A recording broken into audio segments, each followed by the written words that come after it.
Hi, I'm Liz. And I'm Rhea. Welcome to Karma's My Bitch, a podcast about love, Sex, connection, abundance, joy, purpose, peace, and how life isn't simply the stories we tell ourselves.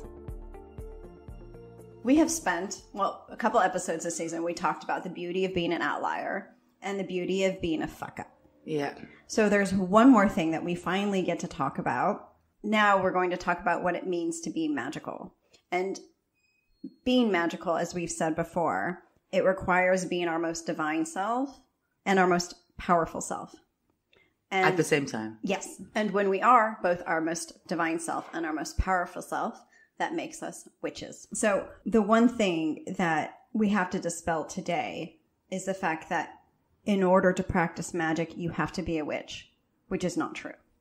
Now, it used to be true back in separation in 3D consciousness. You needed that. You needed to have the bloodline. You needed to have a specific practice. You needed to have a particular craft. But once we are in 5D, anyone can be a witch. So how do you know if you're your most powerful self? Well, two things in that case. That there is absolutely no obstacle to the fullest manifestation of your entire being. Okay?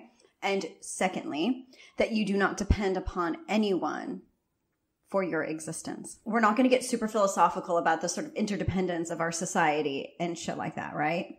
I wasn't going to go there. Okay. No, but I'm actually saying that for anybody who wants to be like, well, we all kind of have to depend on each other for our existence, right? On our survival, unless you're out there growing your own food. That's not the point. Okay, so could go back to the obstacle one. What do you mean by that in more normal words? It means that you are operating fully and completely and only from your fate. And how do you know if you're operating fully and completely and only from your fate? It should just unfold. It's just easy. And you are purpose-based. You are mission-led. Is there a telltale sign, like the waking up in the morning thing? No. But you're certainly not scared or nervous or insecure that things won't go your way. Work-wise, relationships-wise, all-wise? In all things. No one really just drops right into their fate and then just cruises along. Again, do you remember the 4-lane highway and each lane represented your bodies? And how sometimes you're traversing, when you are traveling along this highway, life is a highway, stupid song. Anyway, sometimes you're kind of like really cruising in the physical and the, and the emotional. It just depends on what lane, because that's part of your growth and evolution. Now, eventually, once you are not only in your higher consciousness, but really operating from your fate, you're pretty much able to traverse that entire highway as you go. Yeah? And all lanes merge into one. So eventually you'll get to a point when all lanes merge into one. But it takes time to get there. It really takes fully healing all of the bodies, not just 100%, but in a way in which they are so aligned you almost cannot make the distinction. And how do we do that? You heal your karma. You elevate your consciousness. You deal with the shame. You deal with all of the bullshit that comes your way until there's nothing left. Because eventually there will be nothing left. So how do you know that you're your most divine self? So we've done powerful self. How do you know you're your most divine self? Because everything in your life reflects back your divinity. Now, we don't mean that in terms of your powerful self, right? Where it has nothing to do with your fate in that case. It's actually everything I want, everything I need, everything I desire comes to me. So anyone can be a witch in 5D when they have those two bits? Yes, yeah. Which is basically the world's biggest carrot for going through your karma. And growing through your shame and hitting higher consciousness. I mean, let's not oversimplify it. You still got to kill your ego. So how many people realistically can get there in 2023? Oh, 7. Probably not a lot of people will get there this year. But a lot of people can certainly get there in about 3 to 4 years. Oh, that's not that long. No, it's not that bad. But they don't even have to do it sort of Rhea level, which was like complete and utter focus for 3 to 4 years. But it will take a certain amount of focus and concentration to be able to keep moving and moving and moving forward. You need to keep burning. You need to keep moving. If you don't, you tend to fall back into old behaviors. That's just a normal regression. There's nothing wrong with that. When we say you backslide, it's not a threat. And it's normal because you always go kind of 2 steps forward, 1 step back. That's definitely how I found it. Yeah, it's you very say normal. that we grow in circles because you have to really, it needs to feel so natural where you are. Yeah. Right? It's a forward moving spiral. Yeah, right? exactly. Yeah. What's so important about magic? But we have to say one more thing about that, though. People don't have the luxury of time like they had a decade ago. People don't even have the luxury of time like they had 4 to 5 years ago. That's why we're saying you really don't get any more breaks. You took all the breaks. People who are where they are in as far as their discontentment and their disempowerment, in part because they've been taking breaks. Yeah? So how many more breaks do you need before you're just so sick of your shit you'll do anything to burn out of it?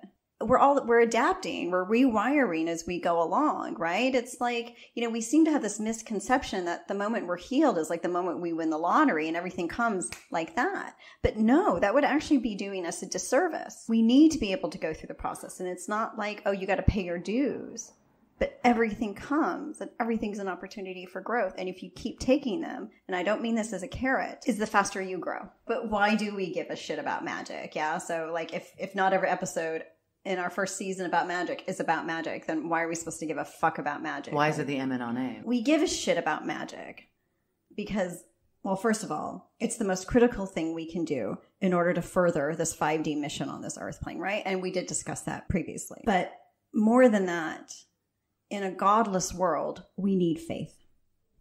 And faith without magic is almost impossible. Because when you say godless, when we're removing the temple of religion, which is that we're all doing something so someone else can wave their magic wand, we need to have our own, because otherwise there's nothing unseen anymore. And how can we listen to our feelings and come heart-led if we don't have the evidence? Yeah. The proof? Honestly, the miracle? Honestly, yes. Exactly. I hate to say it, but yes. Why did I start following my heart? Because things worked out. If it didn't work out, I wouldn't have done it. Yeah.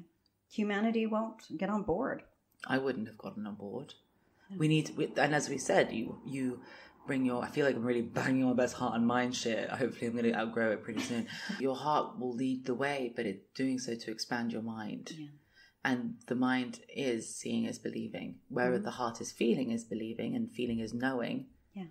Which is why in that feeling, in that knowing, humanity has often looked to a god or something, right? Either through nature or to the stars, or there's often been that sort of kindling, like that inside connection that there's got to be more.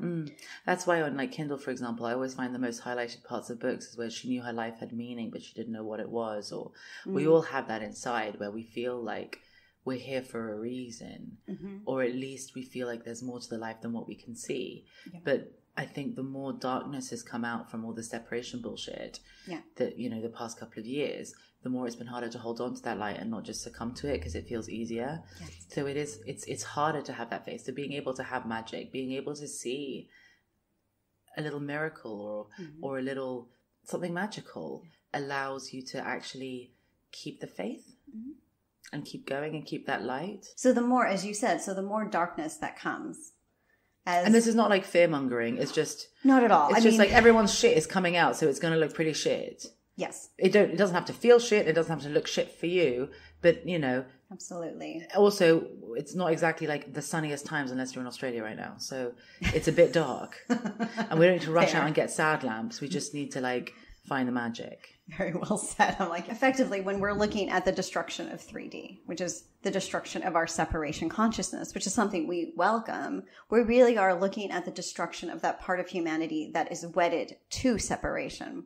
So it is really difficult to not despair or fall into this end of times doomsday predictions because we're seeing the ending of the world as we know it, right? We're looking at a World War III without the World War experience as we kind of know, but we're going to be looking for it because we're going to be looking for evidence to validate our fears. So in order to make the most of, and I'm not saying make the best of it, but make the most of 2023 and 2024 and not just sort of survive it all, is to keep the faith, because that's what most people who are holding onto their fear cannot have and don't have is actual faith. You have faith in your fears. And then you can attest to in that process or in that experience is when you become self-destructive.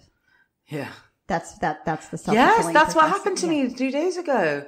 I lost the faith in myself, and so I became self-destructive. I was like, fine, if I'm not going to have faith, then fuck it.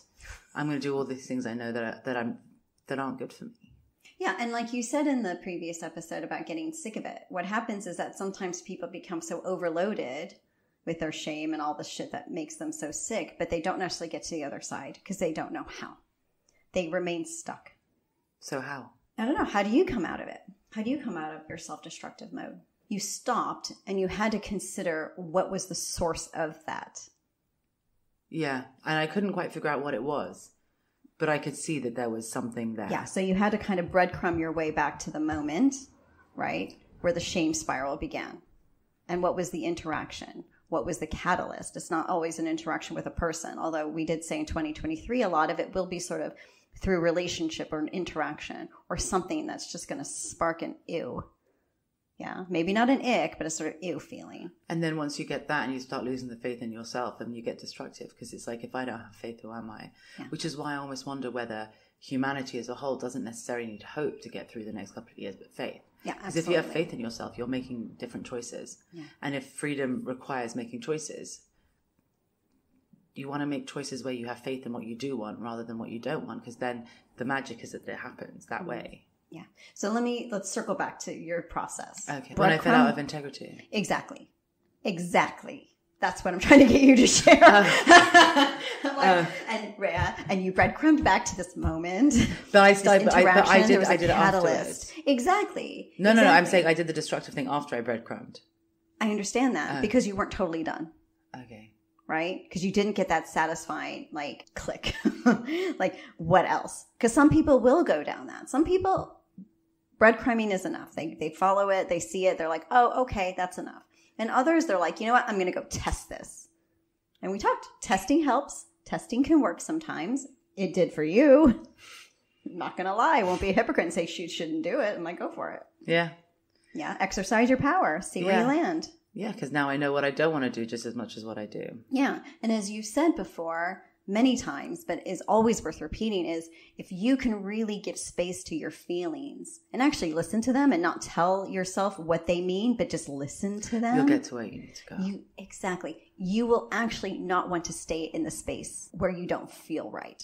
Because some people will be in that sort of self-destructive space, right? Like they'll do something that runs against their knowing, or they'll do something that allows them to fall out of integrity with themselves.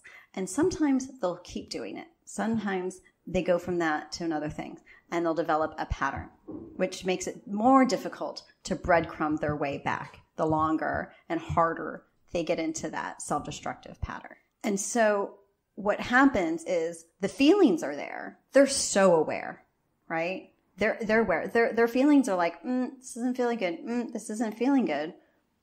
But their mind keeps overriding that feeling, right? Even if they're giving space to the feelings, they're just assigning different meaning to those feelings, right? So how'd you get out of that? Usually once a person is in that space, they really need help. They are not going to be able to do it on their own. And by help, I don't mean the sort of medication that a lot of people keep turning to, because if they're coming at it from a more like a happier place, or like a more mentally elevated place, and I don't mean consciousness, I just mean like just a less depressive space, then somehow maybe they can have the clarity needed to work their way back. But effectively, that could help for some, I guess. It could help for some to a degree, but it's still then forcing the mental body to carry the brunt of all the work.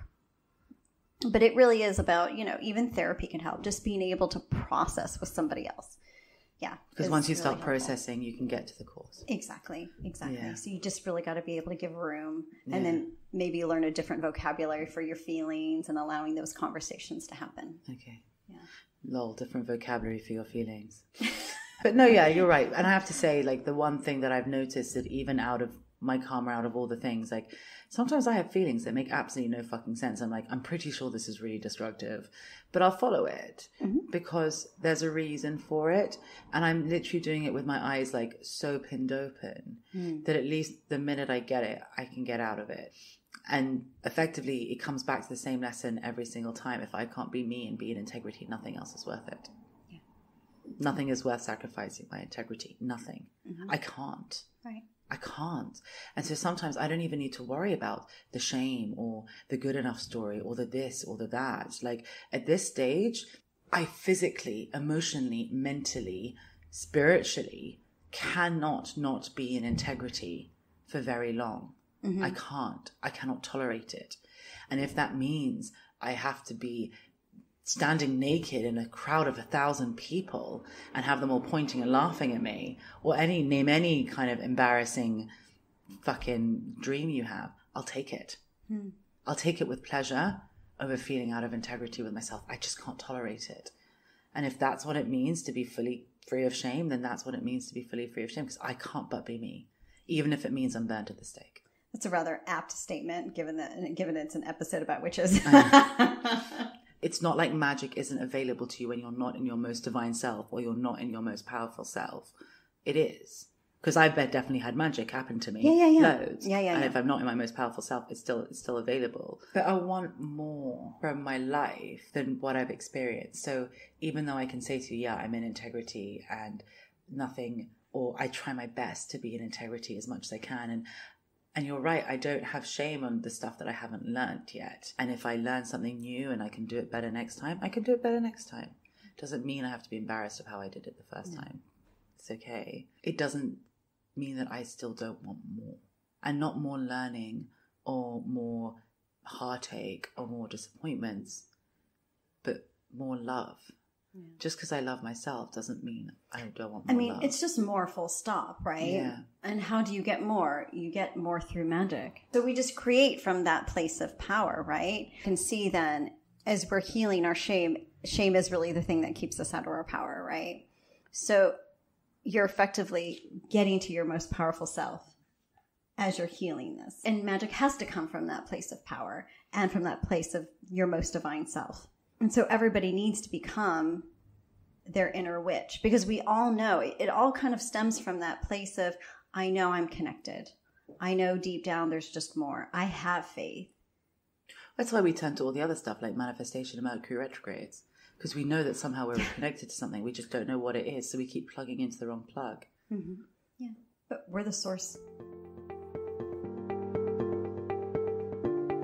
Thank you for listening. For more information, articles, and inspiration, find us at karmasmybitch.com and at karmasmybitch.insta. And if you liked what you heard, please subscribe and leave us a review.